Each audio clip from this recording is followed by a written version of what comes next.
Hi folks, my name is Greg Turner, the Radiology Coach. My job is to demystify the enigmatic world of X-rays. X-ray equipment is commonly well constructed and durable. Vendors will often comment, tongue-in-cheek, that the machines are too well built. It isn't unusual to stumble into a doctor's practice where the X-ray system is 20 or 30 years old. On the contrary, some physicians have felt the pain of a system that goes down or requires work. As in anything else, aging systems yield the need for repairs.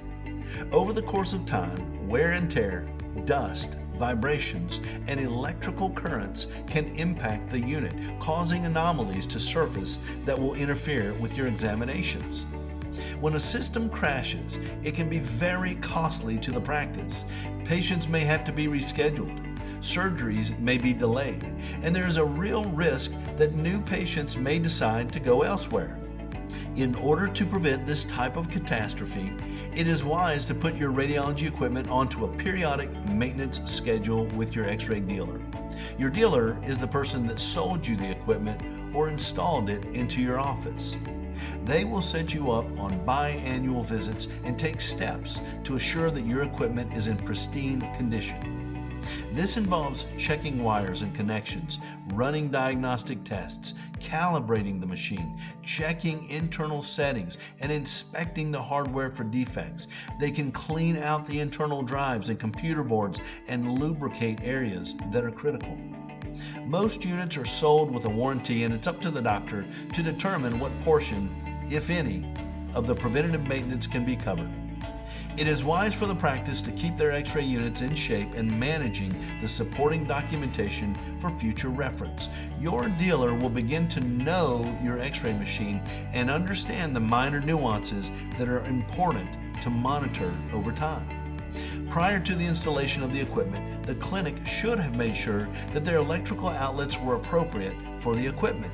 Small X-ray units like C-arms, mobile X-ray units, podiatry machines operate from a standard 110-volt receptacle, while the larger stationary X-ray units require a 220-volt receptacle.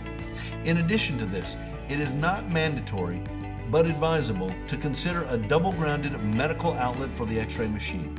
This is a standard in the medical arena and adds another layer of protection to the operator and patient. The double-grounded receptacle is easily identifiable by a green dot on the wall plate. When working with your X-ray review station, it is not as imperative to include a medical outlet. However, because X-rays are harvested and harbored on the acquisition PC, you should consider a redundant power backup, like a UPS or battery backup. This will help to ensure that your images and computer will be protected. That concludes our segment on how to care for your X-ray machine. I have special thanks to Layton X-ray in Marietta, Georgia for their valued contribution to this information. If you like this presentation, please select the subscribe button below this video. You can also tap the bell next to it so that we'll notify you when other great videos have posted.